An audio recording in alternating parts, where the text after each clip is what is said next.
Армысыздар, қазақ елі. Мен Нұрлан Ильясов, Астана қаласының тұрғыны. Бұл Асқар Қайырбек ағамыздың каналы, жеке каналы. Негізі оппозициялық бағыттағы өзінің сол ұстанымын білдіріп жүрген канал негізінен. Бірақ әйтсе де біз осы каналға ара-тұра осы ата-қоныс ауылдары туралы видеолар осыған дейін де салған болатынбыз. Асқар Қайырбек ағамыз да, мен де. Бүгінде сол ата-қоныс ауылдар туралы бір мағлұмат, ақпарат беріп кеткім келеді сіздерге. Осы бір ай бұрын біздер мына телеграм чатында ата-қоныс ұлттық идея деген чат ашқан болатынбыз. Сіздерді мен сол чатқа қосылуға шақырамын. Бұл видеоның астында осы чатқа қалай қосылу керек, соның сілтемесі болады.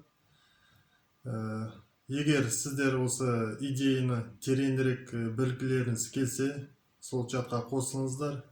Неге десе, осындай ауылдар қазірдің өзінде Қазақстанның кейбір өңірлерінде, аймақтарында бар.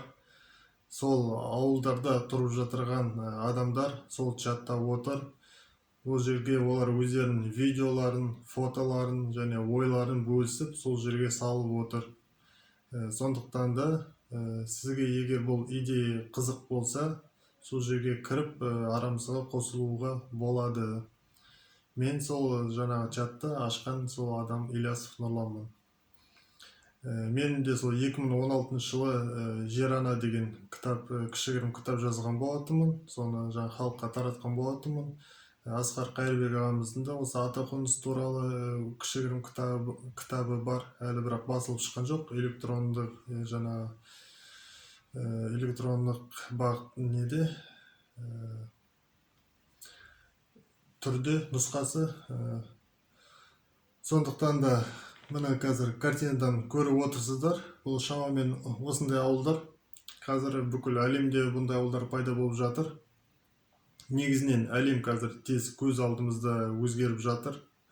Оны өздеріңіз де байқап отырсыздар. Кешегі мына коронавирус, былайша айтқанда бактериялар қаншама қоршаған ортаға зиян келтіріп жатырған осы көптеген зауыттардың жұмысын барлығын тоқтатып, қаншама мысалға өзгерістер алып келіп жатыр. Алдағы уақытта да көптеген өзгерістер болады, көптеген небір жаңағындай оқиғалар болады. Бұның бәрі қазір тектен-тек болып жатырған жоқ. Осы қаншама уақыт біздер үйімізде отырдық, ойлануға уақыт болды. Бұның бәрі қазір адамзат жаңағы тарихында бұл болып жатыр. Бұл адамзаттың жалпы даму бағытын қазір өзгертіп жатыр. Оған ешбір елдің жаңағындай басшылары, президенттері де ешқандай ықпал ете алмайды. Оны өздеріңіз көріп отырсыздар.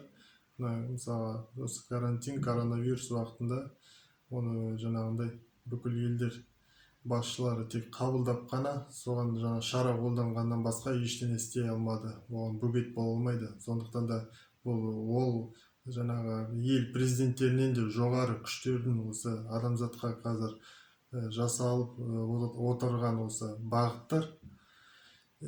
Бұл жаңағы ойлар, идеялар мына кітапта да жақсы жазылған. Егер сіздер осыны білгілеріңіз келсе, Қазақстанда осындай ауылдар жаңағындай болашақта көптеп пайда болып, осыған ел осыған жұмылып, кез келген қазір проблемалардан болып жатырған осы шығуға болады осы идея арқылы. Сондықтан да бұл өте ауқымды идея. Бұның философиялық жаңағы жағы да бар, рухани жағы да бар. Сондықтан да осындай ауқымды идеяны талқылау үшін біздер әдейі осы ата-қоныс ұлттық идея деп телеграмнан чат аштық. Соған сіздерді шақырамын, қосылыңыздар, бірге талқылайтын боламыз.